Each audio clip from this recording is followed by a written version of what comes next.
bahungiye hanze y'igihugu c'amavukiro hamwe n'abasigaye mu gihugu biciye mu makuru atohojwe neza yerekeye ibisata vyose by'ubuzima bw'igihugu. Ikiganiro Humura Burundi gica ku rubuga rwa RPA kuri www.rpa.bi. Humura Burundi.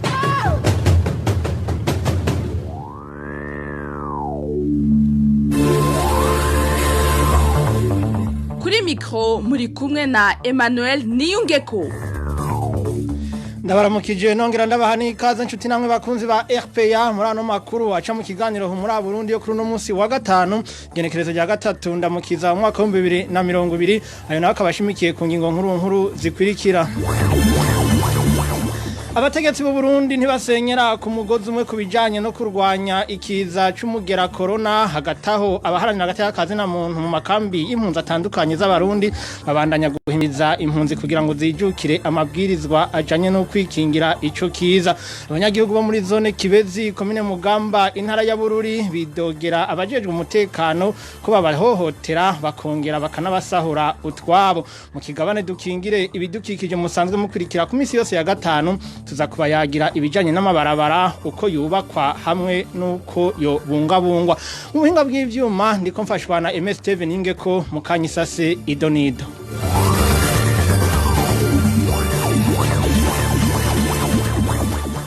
Mujanye n'amagara y'abantu nimeje kwibabwira mu ngingo nkuru za kino kiganiro abategetsi bo mu Burundi basa n'abatabona kumwe uburemere bw'ikiza c'umugera corona.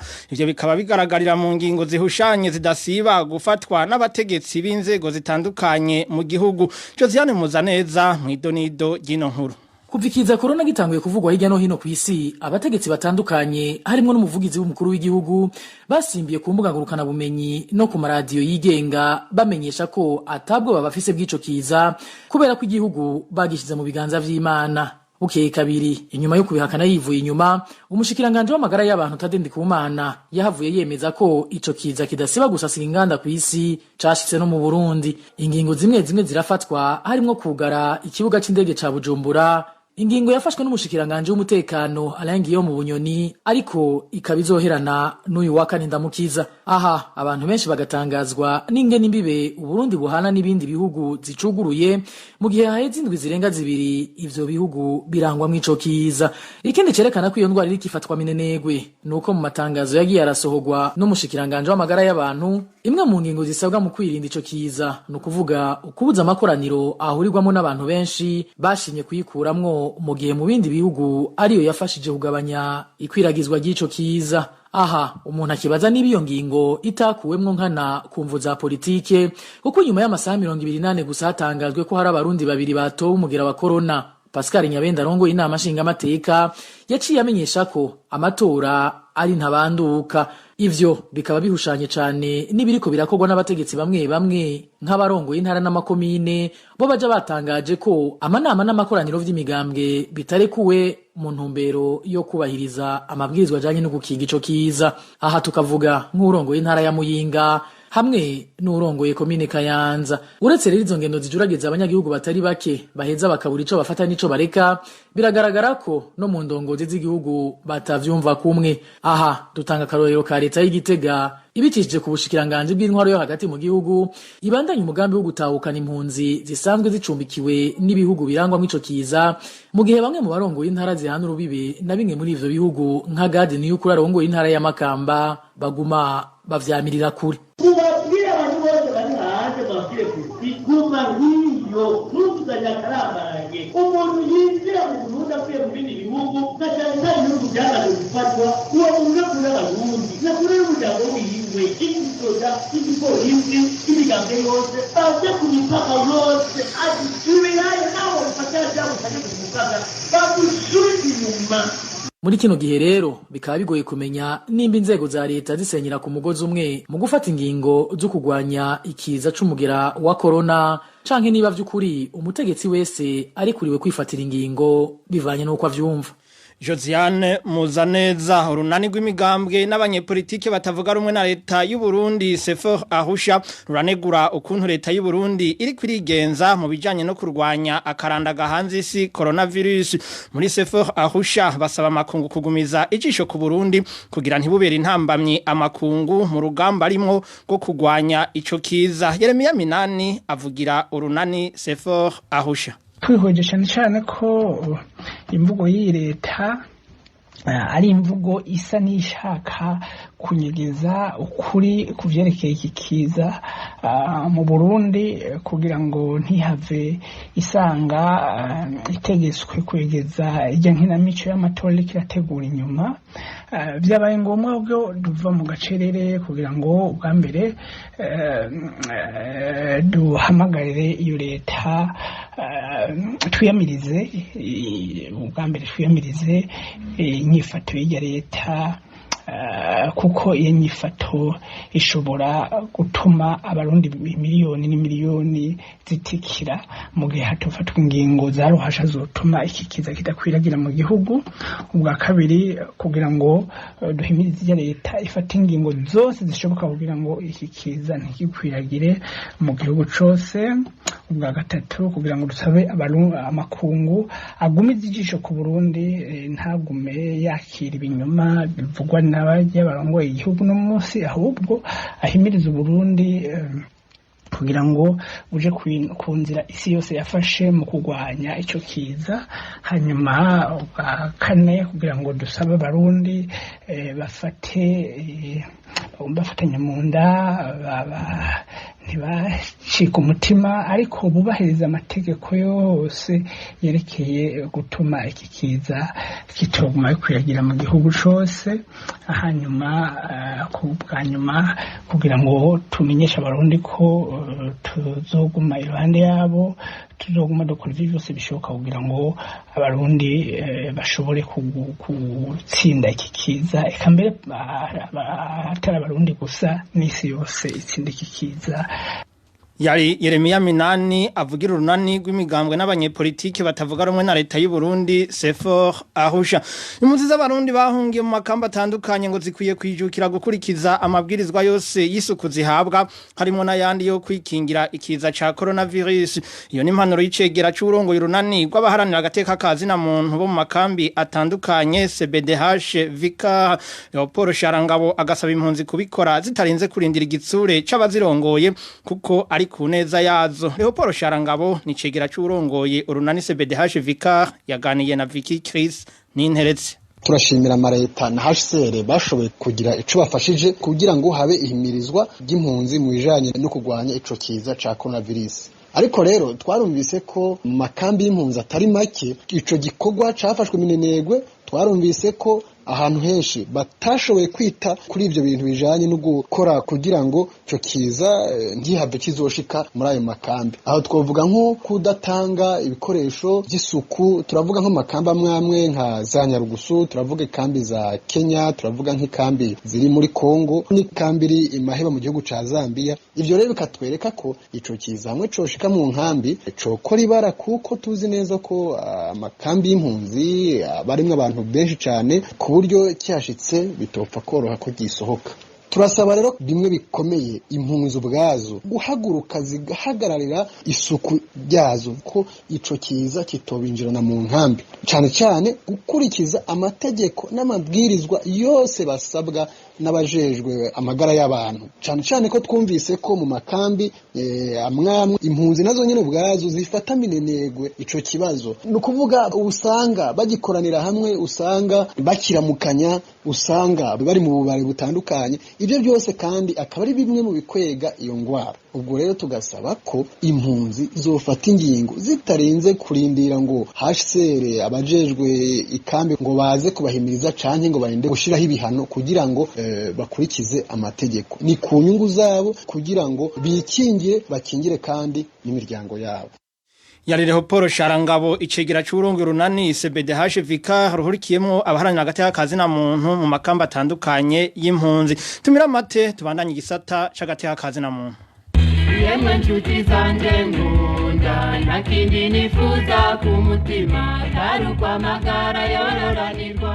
Ubushikiranganji bwo kubungabunga amagara y'abantu no kurwanya sida bumenyesheje kuba umuntu yanduye coronavirus ntibisigura yuko aca yitaba Imana. Ari naco gituma rero duhumurije abenegihugu bose itwararike gusumba ingingo zo kwikingira na cane cane izi zikurikira: gukaraba n'amazi meza n'isabune, kwirinda kuramukanya dukorana mu minwe, guhoberana canke guhana inkokora, kwirinda kwasamurira ku bandi.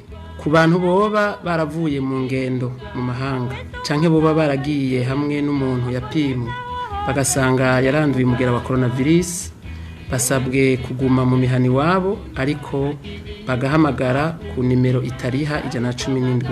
Ku ufise ibimenyetso nawe bya coronavirus asabwa kwitura ivuriro canke ibitaro bimwegereye. Twongeye kwibutsa abenegihugu bose yuko udutambara dupfuka umunwa n'izuru tugenewe umugwayi wo twikwetse ko ibimenyetso by'ingwara canke abavuzi bajejwe gukurikirana abo bagwayi. Abandi bose ntibikenewe.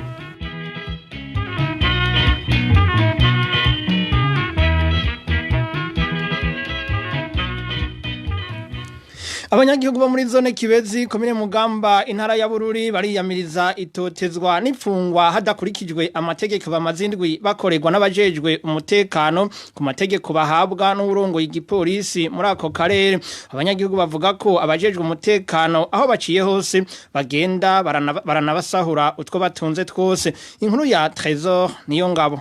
Ubwo bwambuzi bwakozwe kuri uyu wa kane n'abajejwe umutekano bahawe itegeko n'ubujejwe umutekano muri ako karere azwi ku izina rya Birute gusa. Amakuru RPA yaronse avuga ko abapolisi bayoboka uwo mutegetsi baciye muri iyo zone basahura utwo abanyagihugu baho bari bafise. Umwe mu banyagihugu aravyigana. Ibintu bitumvikana kubona umukomiseri afite ipeti rya generale ariko urabate wiwe bakaja mu banyagihugu kuri bafashe babaziga bafata ibintu abantu begeranya abantu bamwe biruka bakaca bagenda abo bacu bakora mu mifuka abantu batwara amatelefoni batwara amahera abanyagihugu babatwara amahera atagira uko angana bakora mu mifuka mu mabotike binjiye baratora inzoga z'urwago baranwa baratwara amavoka uburobe ibintu by'akamaramaza abantu bose bazera ivumbereje. Ubwo busuma nk'uko abanyagihugu babandanya babimenyesha ngo bwavuye ku ruhigi rumaze igihe rukorerwa umunyagihugu wo muri komine Burambi mu ntara ya Rumonge azwi ku izina rya Kome yahoze mu gisoda c'u Burundi. Uwo nawe akaba yagirizwa gutunga ibigwanisho atabifitiye ububasha. Amatika yari ingane mu gitondo aratatu agiye muri komine Burambi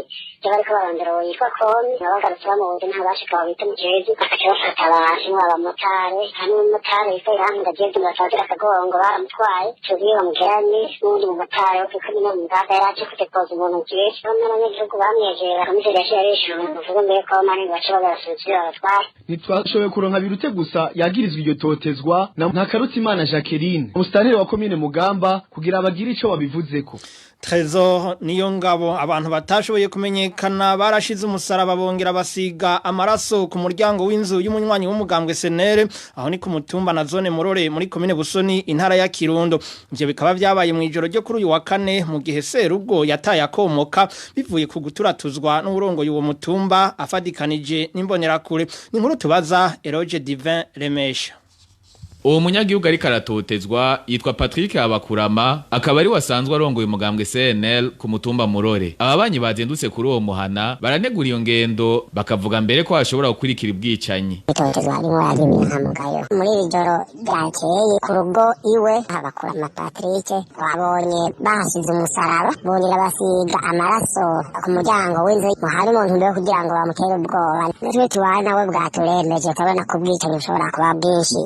Igihe ivyo vyaba Serugo soho yari kuko ari mu kinyegero. Ababanyi bo munyagihugu bakeka ko byo bifitaniye isano n'iterabwoba heruka kugirwako n'umukuru w'umutumba afadikanije n'imbonerakure. Ico gihe ngo yari ituye Buramatare w'intara ya Kirundo. Hari mu kwezi kwa kabiri aho yatega ubwoba bidasanzwe n'umukuru w'umutumba yitwa Kaboro Gerard ari kumwe n'utwara imbonerakure ku mutumba wa Murore nyene yitwa Nduwayo Gilbert bari kumwe n'uwitwa Mbisu na Tesu abo bose nari Murore kugeza yaciye ahunga itariki 19 z'ukwa kabiri araturatura kugeza aho yituye Buramatari w'intara ya Kirundo aca aramugarukana ku mutumba itariki 29 z'ukwa gatatu. muri kino gihe uwarongoye umugambwe CNL ku mutumba Murore yataye akomoka ku gutinya kugandagurwa basaba buramatari kugira ico akoze kugira uwo munyagihugu agaruke mu muryango wiwe kandi umutekano wiwe ukingigwe. Duhamagaye Gerard Kaburo arongoye umutumba Murore yatwishuye ko ataca biziko. Alain Tribert Mutabazi buramatari w'intara ya Kirundo telefone yiwe yayifyonda nk'ugiye kuyitaba ariko ntiyavuga. Tumushimire na Roger Divere mesha kuri iyo nkuru yaduteguriye. Umunywanyi wa Senera heruka kugandagurirwa muri komine Ryansoro intara ya Gitega yaraye ashinguwe inyuma y'inyinyurana ryari rimaze hafi ndwi yose hagati y'abanyagihugu n'abategetsi. Ku mugoroba wo kuri uyu wa kane buramatari w'intara ya Gitega yaramuhambishije ariko umuryango wiwe siho waruri. Idonido na Emile Nibasumba. Isaha 12 zibura gato kuri uwa kane buramatari w'intara ya Gitega Venant Manirambona yajaherekejwe n'abapolisi benshi baca baterera mu muduga se wa Bosco Ngabirano nk'uko abanyagihugu babivuga. Abanyagihugu bamenyesha ko bamusanze aho yarateramiye ku tubutike muri zone Mahwa muri komine Ryansoro. Uwo munyagihugu twavuganye bikiba ubonyane y'amasaha nyene tugiye tubona buramatari wa mu ntara ya Gitega azanye n'igipolisi cishi abaciye baza bakamusanga hari kwirigara kutubutiki Mahwa umuvyeyi w'umuyabura baca bamupakira imodoka ngo bagende ngo kuvugana na musitanteri ngo kwivuriro ariko tubonye igipolisi kije n'ukuntu bije twe twibaze yuko bagira bamuhambe ku nguvu. Bashitse kwivuriro ry'Imahwa se uwishwe yahavuye anyororomba arataha batamubonye nk'uko abanyagihugu babandanya babivuga. Aho ngo isaha imwe y'ijoro yari mu kugera buramatari n'abapolisi bari kumwe ngo baciye bategeka abanyagihugu bari mu micungararo guhamba ku nguvu ikiziga cha Bosco Ngabirano. Nta numwe wo mu muryango wiwe yarahari. Uwo munywanyi w'umugambwe CNL akaba yagandaguwe ku mugoroba wo ku munsi w'Imana abanje gucibwa ururimi n'imbonerakure zari zirongowe na Eri Nimubona. Abanyagihugu b'Iryansoro batanga ayo makuru bavuga ko izo mbonerakure zatumwe na musitanteri wa komine Ryansoro Segonde Ndayisenga. Abanyagihugu hamwe n'umuryango wiwe bakaba bari banse kumuhamba izo mbonerakure zidakubiswe intahe mu gahanga. Bosco Ngabirano akaba yavuka muri komine Rutovu mu ntara ya Bururi, komine ihana urubibe na komine Ryansoro yo mu ntara ya Gitega yagandaguriwemo. Ibiganiro vya RPA mu bisanga ku mbuga ngurukana bumenyi zitandukanye: Facebook, YouTube, Twitter no kuri website akaburungu RPA_BE. Mu gisata c'ubutunzi gushiraho umugujejwe gukwirikirana ko mu bategetsi atabo kwitekerera amafaranga y'umurengera mu gihe bahejeje amabanga yabo n'uruyeri rw'ubutegetsi bwo kunyuruza amatungo y'igihugu bivugwa n'ishira hamwe Oricome mu itangazo ryasohoye kuri no wa gatanu rifatira ku kugene n'itegeko ryo kurwanya igiturire ryagiyeho mu mwaka wa 2006 bidakurikizwa ngo hamenyekane amatungo abategetsi basanzwe bafise kugira ngo abasahuye bazokurikiranwe bahejeje amabanga yabo. Oricome isaba abanyepolitike bariko baryamamariza ibibanza vya politike guha umuco abarundi ujanye n'ingene bazogwanya igiturire mu gihugu. Gabriel Rufyiri n'umukuru w'ishira hamwe Oricome.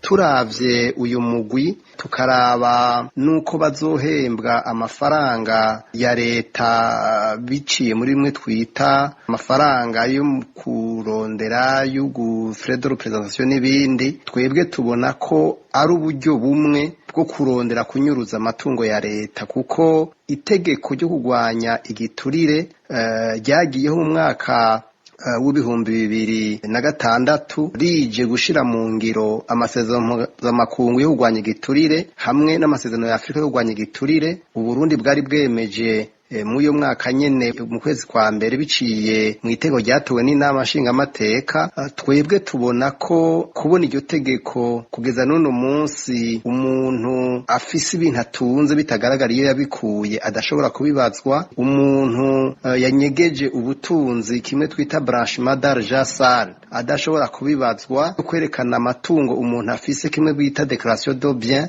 yinjiye mu mabanga ya leta canke yasohotsemo atategeko na rimwe ribihana. twebwe mu ijambo rimwe tubona neza yuko ivyo ari nk'ibara ikica ciyongera ko nuko uno munsi abanyene bariko barashiraho aya mategeko uhereye ku mukuru w'igihugu ivyegera vyo bibiri umukuru w'inama nshingamateka umukuru w'inama nkenguzamateka abo bose uko ari batanu nta numwe muri bo ashobora guhanwa na sentare nimwe rero uyu mugwi ntitubona akamaro na kamwe uje gukora kiretse yuko n'uwashinzwe ngo awutware nivyo arakora amaraporo adasanzwe ku bijanye na Cour des comptes mugabo ntitwumva ingene asanzwe akorera inama nshingamateka kuko niyaha amaraporo niyagira vyose mugabo agaca yongera agashirwaho ni decret y'umukuru w'igihugu kugira ngo aze gukora ikindi gikorwa ca leta twebwe tubona yuko mu buryo bw'ubuntu iki twita ethique et morale tubona yuko bigoye yarakwiye kuvyanka mu rupfasoni no kwiteka ryiwe tugasaba rero dushimitse yuko mu vy'ukuri abariko bariyamamaza uno munsi bovuga bakabwira abarundi neza nyamba batagiye mu murongo w'abandi ingene bazohana abasuma yari Gabriel Rufyiri arongoye ishirahamwe Oricom gishinze kurwanya ibiturire hamwe n'abanyonyeza amatungo ya leta ikigo kijejwe kwegeranya amakori n'amatagisi OBR kirashimishwa n'umwimbu uva mu makora ajanye n'inzu zipanzwe umaze kuboneka muri iki gice ca mbere c'umwaka wa 2020 Joseph Ndayizeye umuyobozi w'igisata kijejwe kwegeranya ayo makori avuga ko ugereranije no mu mwaka uheze akarusho muri iki gice kababa umuri yaridi w'amafaranga y'amarundi Joseph Ndayizeye arongoye igisata kijejwe kwegeranya amakori ava mu mazu mu kigo OBR yabishikirije mu kiganiro yahaye abamenyesha makuru kuri uyu wa gatanu kugira ngo tubandanye twibutsa abatanga kori ko boza kumenyesha umwimbo wabo mu gihe igitekerezo n'amategeko twaragerageje gutanga amatangazo menshi ku maradiyo turasubira kandi turakwiragiza ubutumwa hirya no hino mu makartier tubicishije ku modoka yagenda iratanga amajwi ishikana amajwi kure hanyuma turagerageza kandi turatanga ibiganiro kuvyerekeye ukumenyesha umwimbo abatanga kori baronse no gutanga ikori bijanye n'uwo mwimbo baronse ico gikorwa rero twakirangije no ku kwezi kwa ntwara ntiduhejeje hanyuma uko twabonye uko bimeze ni uko twaronse abantu bashika 639 baje kumenyesha umwimbo wabo kandi twarashoboye gutororokanya muri icyo kiringo amafaranga angana n'imiliyaradi 6 miliyoni amajana 7 ibihumbi amajana 509 n'amafaranga amajana 679 rero turavye uwo mwimbu twaronse muri iki gice ca mbere cy'umwaka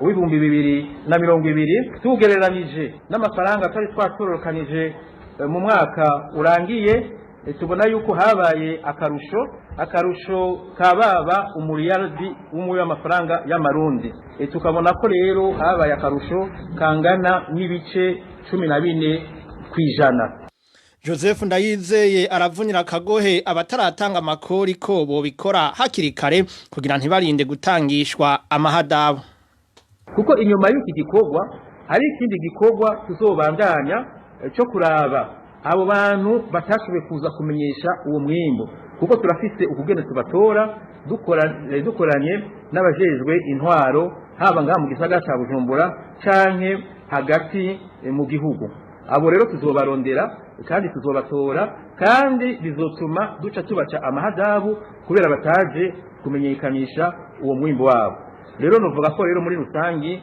ni igikorwa kibandanya naho ibitigiri binganuko novuga ko ari ibitigiri by'imfata kibanza kuko ivyo bitigiri birashobora kuhinduka mu gihe dukoze akazi tujejwe cyo kurondera abo bandi batashoboye kuza kumenyesha uwo mwimbu no gutanga ikori batiza gutanga Ano makuru y'ikiganiro ho muri Burundi mushobora kwandika musaba kuyaronswa muciye ku muhora wa WhatsApp akamenyetso yo guteranya 49 151 amajana 294 16 amajana 348 ikigabana dukingira ibidukikije cuno munsi gishimikira ku bijanye n'amabarabara uko yubakwa hamwe nuko yokingirwa na cane kubera ko ahatari hake mu gihugu yononekaye turaza kubona uruhara rwa leta ndetse n'ubwo umunyagihugu mu kubungabunga ayo mabarabara nikigabane mwateguriwe na Hervé Niyuhire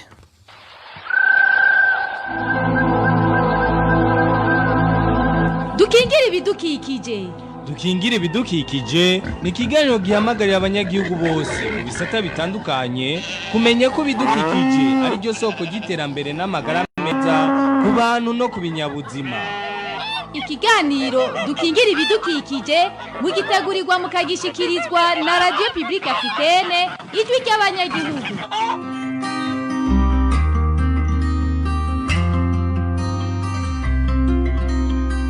Mwiriwe neza nshuti namwe bakunzi b'iganiro dukingira ibidukikije. Iganiro mwa mukurikira kuri RPA imisi yose ya gatanu. Uno munsi tuza kubaganirira kubijanye n'amabarabara, kuyubaka, kuyabungabunga n'uruhara rw'umunyagihugu mu gufata neza ayo mabarabara hatibagiwe n'inshingano za leta. Ivyo bikaba biri uko mu gihe mu gisagara ca Bujumbura no mu gihugu hagati amabarabara amaze kononekara ahatari hake.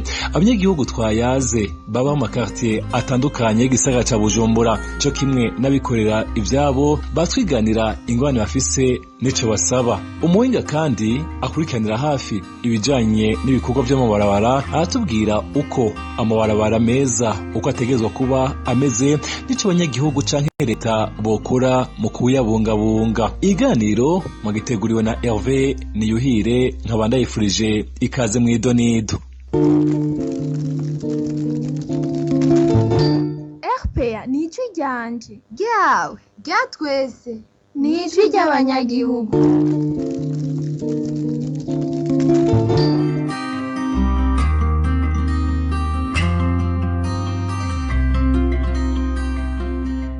Hamwe muho tuga dushimikire muri kino kiganiro ni mu gisagara ca Bujumbura. Bamwe mu banyagihugu twayaze baba mu makartier atandukanye batubwira uko bimeze baravye aho baherereye naho bagendera kenshi. Mbere kubabaji wacu irya RNE rya Bujumbura Gitega hari ukuntu imvura iguye kwa imiferega ari mitoya ukuntu amaga cyaje ibintu by'ivyondo amagasha bisesera mu ibarabara imbaye gusesera mu ibarabara ucu usanga circulation itari kiraba neza. Ikindi naco umba bigaca vyirara no mu banyagihugu hama amazi kwata imiferega ibihari fata ajya mu barabara usanga ava ku makaburimbi winjira makati mba nayone hari gihe mu barabara bidaku akora mu mirango ahantu imodoka idashobora kwicisha kubera hari imburutse kandi no ku maguru ugenda urasimbagurika kubera ibimanga. Ico ni cambere. Ama ica kabiri hariho ibarabara riri mu Kanyosha agiye kwiteka seminaire uriko raduka hari ukuntu ryacitse mbwa barikoze kuva mu kumunana ngo n'ubu ndirahera. Hari barabara ryo mu Gasenyi hafi yo kwa Johnson mu minsi iri imbere uko kuntu imvura igumigwa cyangwa mu miferege urabona yuko amazi aguma yinjira nyine yimba ku buryo nibarabara hatagize ikintu gikorwa bishaka kubandomaje. Barabara gitirwa Adolphe basinzikaye cyane muga ahantu ubibona neza kubura ryasinzikaye ni gihe imvura iba yaguye kuko urumva uw'imodoka abagagenda ngo ace ahantu heza uw'amaguru aca ahantu heza ibarabara rigaca ryahaga kandi nico bica bivako kubera ivyondo biba vyabaye vyinshi. Ivyo vyondo navyo biba vyatewe nuko amazi aragwa hama imiferege kuba ari mito mito ikarengerwa umva abantu usanga badaguta imyavu ugasanga bagana rero kubita amakanevu umva arivyo bica bidare kwisuka mu ibarabara ugasanga rero ko birazana ibintu vy'ibishanga kandi n'amabarabara nyene gacamera nk'ayasiba. Ahandi naho mpambara mengo barabara ameze nabi hariya kuri Cathedrale Regina Mundi nawe imvura iguye amazi aja mu barabara agenda atakugenda ariko haciye iminsi. Hari ahandi hantu mu Kibenga mugata ari muri Kibenga irari mu Kanyosha karaja bukiraro hari ahantu bubatse barabara rya pave rero barabara rya pave bubatse mba ari ukuntu mu kubaka amapave bisako bashiramwo nk'amabordire hagati ngaho byari imborutse mba n'ibintu bacize mu mapave naho amabuyi kubera imvura yaguye yameze nk'ayatatana n'imodoka ntibishako ishobora kuhaca pasiremo umba sirikirasi muri ico gihe rero nisubira koroha neza. Rero gusa nk'icokorwa je ku bwanje amabarabara boyasubiramwo hama bakagira amakanevu manini kugira ashobora kujana ayo mazi akayatwara ahantu nyene aba yagenewe kugira amabarabara atosiba ku buryo nyene ahantu hose byoguma bimeze neza. Eka n'abasanzwe bunguruza abantu n'ibintu mu gisagara ca Bujumbura basanzwe bakoresha imodoka nabo nyene ngo niboroherwa mu kazi kabo ka misi yose. jewe nsanzwe n'umushoferi nkorera kw'ibarabara rya Kanyosha Ville. Ego iryo barabara nk'uko mubizi urenganye po Muha uja mu Kinindo utangura kubona ibinogo bigenda gushika urenze mu Kanyosha aho ni vyinshi no hirya kubandanya gushika mu Rumonge abagenzi barabara barizi riko bimeze nabi nk'uko mubibajije ibinogo ni vyinshi kandi bituma umuntu bwa mbere agenda buhoro n'izindi ngorane nyinshi zihari nko mu ndwi iheze harateye amazi ivyondo biruzura hajya kw'ishure bita Lycée International. Ego uravye n'irindi barabara nk'iryo kuri katedrale haja imbere ya Stella Matutina naryo nyene ryaheze abakorera ku Musaga n'ikibazo. Ego imodoka zironekara nivyo imodoka usanga amapiyese cyane ipine ashobora kubikubita ugasanga mu kinogo bigaciturika ijandi kononekara hari amortisere z'imiduga zose zigira ingorane kubera amabarabara ameze uko amarotire ugasanga umuntu aramaze umunsi wose adakoze kandi n'imodoka usanga zikuze buke buke n'ibibazo amapiyese yaronekara nyene ipine y'ubu birazimvye ugasanga rero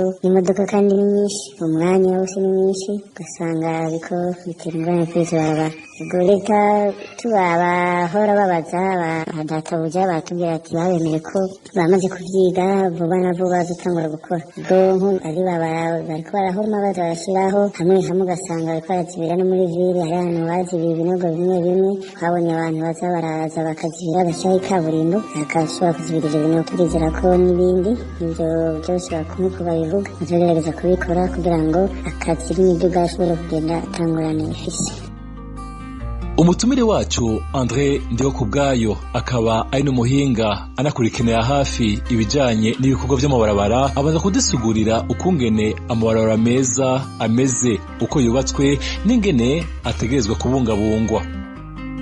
Murakoze kuba mwadutumiye kuvyerekeye amabarabara kuyubaka no kuyabungabunga. Mu bisanzwe ibarabara ryose rigira umwanya rimara kuva baryubatse gushika rigere gusubirwamo. Ni ukuvuga rero ko nk'amabarabara y'ikaburimbi akozwe bikurikije uko vyizwe n'ingene bitegerezwa gukorwa, imyaka rishobora kumara ritarasubira gusubirwamo ni hagati y'imyaka 10 na 15 bivuye ku vyo bakoresheje n'uburinganire bashizemo. Nibaza ko mu gifaransa ariho vyoroshe kuvuga nka épaisseur de couche de fondation et de couche de roulement. Ariko nk'amabarabara bakoresha ico bita laterite canke kariyeri mu Kirundi, ayo mabarabara mu bisanzwe amara umwaka umwe baraba ko ameze neza, umwaka wa kabiri uheze uwa gatatu abahageze ko bayasubiramo kugira imiduga ihaca ibigifise ivyangombwa itarononekara. André Ndihokubwayo umuhinga mu bijanye n'ibikorwa vy'amabarabara aratubwira igituma amabarabara menshi yo mu gisagara ca Bujumbura yononekaye.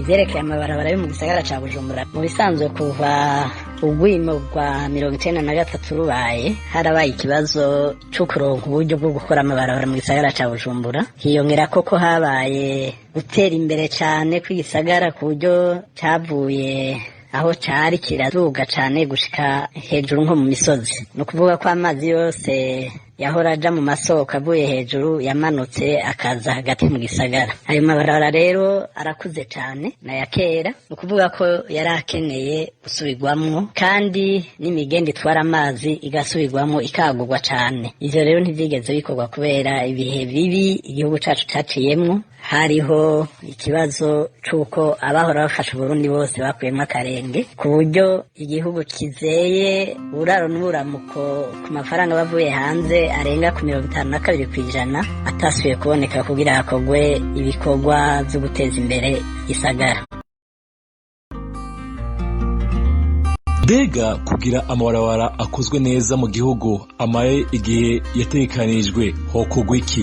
N'ubu inyishu tuyihabwa n'umuhinga André Ndihokubwayo. Kuvyerekeye rero ingene amabarabara yo mu gisagara ca Bujumbura eka no mu gihugu cose hagati yomara igihe aba yatekanirijwe no kuvuga n'inshingano za leta yari ikwiye gushiraho gahunda canke programme y'ingene amabarabara yose ategerezwa gukorwa akongera agafatwa neza. Ni ukuvuga ko atabarabara na rimwe ryategerezwa kuba ririho ridafise abantu bagenda barisukura, kera babita ba kantoniye, ariko ubu ahandi Banki Mondiale yari yarashizeho ico bise abantu bagenda barakurikirana amabarabara ku kilometero bakamuha n'ibikoresho byose bikwiye, umuntu wese akaba afise ahantu ategerezwa gukora, nk'uko biri mu bihugu bimwe bimwe duhana n'imbibe, usanga bafise amabarabara asukuye neza, ahubwo ubu basigaye babigurisha nk'uko arivyo bisagara vyiza cane muri Afrika canke imbere no kw'isi yose. Rero Bujumbura yari nameze neza iteze, ni ukuvuga ko amabarabara akozwe neza, nta cari kubuza yuko amara imyaka myinshi akarenza niyo 15 twibaza ko amabarabara y'ikaburimbi yategerezwa kumara. Kuvyerekeye amabarabara yo mu gihugu hagati navyo nyene nico kimwe, hariho programme yashizweho na GIZ na Office de Route ariko itashoboye kuja mu ngiro. Bari bagize igikorwa nk'ico bitumwe na Banki Mondiale kuko yari yateguye uko amabarabara yo kwa makingirwa iyo yakoze neza. Rero inshingano zose ni za leta, kuko iyo leta ifashe ikintu mu minwe igahimiriza abanyagihugu nta nkeka kirakorwa kandi kigakorwa neza. Ikibuze ngira ngo ni ubutegetsi bwiyumvirira igihugu butiyumvira ivyabo vyo bonyene. Abanyagihugu bobo bafise uruhare rwahe mu kubungabunga amabarabara meza? Leta yoyo niza inshingano ifise muri ivyo bikorwa. Abategerezwa gufata neza ayo mabarabara ni bande? Ubwa mbere ni leta itegerezwa gutunganya amabarabara ingene afatwa neza, igashiraho abakozi baguma bayasukura, bagasukura cane cane imigende itwara amazi, kuko umwansi wa mbere w'amabarabara ni amazi. Amazi ateze mw'ibarabara naho atamiduga yohaca haheze imisi mike aranyengetera hasi ku buryo isi itaba ikoroha, cane cane ko leta itegerezwa gushiraho ico bita méthode d'entretien et de sauvegarde des routes. Ni ukuvuga ko itegerezwa gushiraho abantu bafata neza ayo mabarabara bakayasukura kuva iyo atangurira, cane cane kuva aho amazi yinjira mu makanivo gushika aho amazi agira mu masoko canke mu biyaga, cane cane nk'amabarabara yo mu gisagara ca Bujumbura. Nukuri abanyagihugu nabo nyene babisimwe uruhara rukomeye, kuko benshi kubera batagira aho bashira imicafu bakura mu mazu yabo, mu mpangu zabo, abo banyagihugu bose kenshi bata imicafu mu mifurege. Iyo mifurege igahava yuzura, iyo amazi aje akabura haca akurira mu mabarabara agahonona. Rero leta canke abanyagihugu bose babisimwe uruhara, ariko leta niyo ya mbere yategerezwa kugira uruhara rukomeye, kuko itegerezwa guhimiriza abanyagihugu kubungabunga amabarabara neza. Umuhinga André Ndiyokubwayo aheraheza anahanura abanyagihugu ababwira ko ibikorwa by'iterambere bibaraba, ati kubungabunga amabarabara naho ni inyungu kuri bo no gihugu. Ico twahanura abanyagihugu canke abenegihugu nuko ibikorwa by'iterambere ry'igihugu byose birabaraba. Iyo amabarabara agumye ari meza nibo bahungukira, haba igabanuka ry'ibiciro kuri transport canke gutwara abantu n'ibintu, haba ko imiduga bakoresha iramba, haba ko no mu vyerekeye ubutunzi ari abakerarugendo iyo bazi yuko baja mu gihugu kirimwo amabarabara meza nyabagendwa, aho hantu barahahurumbira bakahirukira. Rero nibaza ko abanyagihugu muri rusange bari bakwiye kumenya ko iyo bubatse ibarabara, bubatse inzu rusangi, ico cose kiba ari igikorwa cabo, nibo bategerezwa kukibungabunga ubwa mbere, ariko leta idasigaye inyuma, kuko kenshi uburyo bukwiye canke bukenewe bwo gukora ico bita kubungabunga ivyo bikorwa ni leta ibitanga, ariko abanyagihugu nabo babwirizwa kureka konona, cane cane nko gusuka imicafu mu mifurege, gukora ibikorwa vy'ukonona ayo mabarabara yakozwe canke inyubako rusangi. Muri rusangi leta kimwe n'abanyagihugu bose babisimwe uruhara rukomeye kugira amabarabara aguma ameze neza kandi arambe cane, bitarakenerwa ko umuntu yasubiramwo.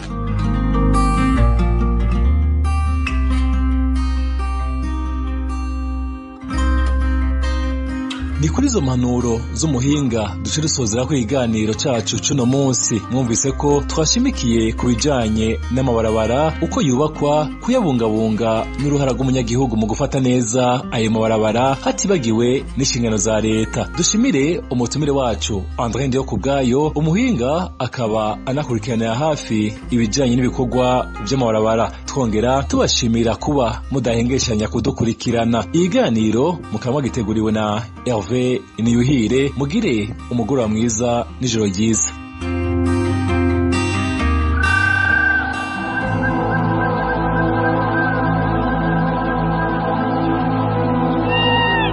Cari kiganiro dukingira ibidukikije.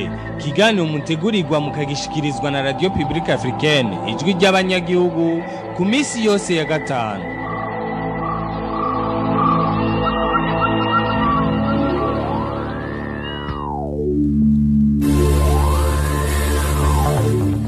Dushimire Hervé Niyuhire kuri ico kigabane dukingira ibidukikije ahejeje kudushikiriza. Akaba ari hano duciye dusozera amakuru y'ikiganiro ho muri Burundi yo kuri uno munsi wa gatanu genekerezo rya gatatu ndamukiza umwaka wa 2020. Mwebwe mwariko muradukurikira ndabakengurukiye, ngashimira kandi abamfashije kuyatororokanya hamwe na MS Steven Ningeko yari mu buhinga bw'ivyuma. Kuri micro mwari kumwe na Emmanuel Ningeko, ndabasezeye ndabipfuriza kuroranirwa aho hose muherereye mu byanyu no mu banyu. Ni ikiganiro gihuza abarundi bahunze igihugu c'amavukiro n'abasigaye hagati mu gihugu biciye mu kubashikiriza amakuru atosoye.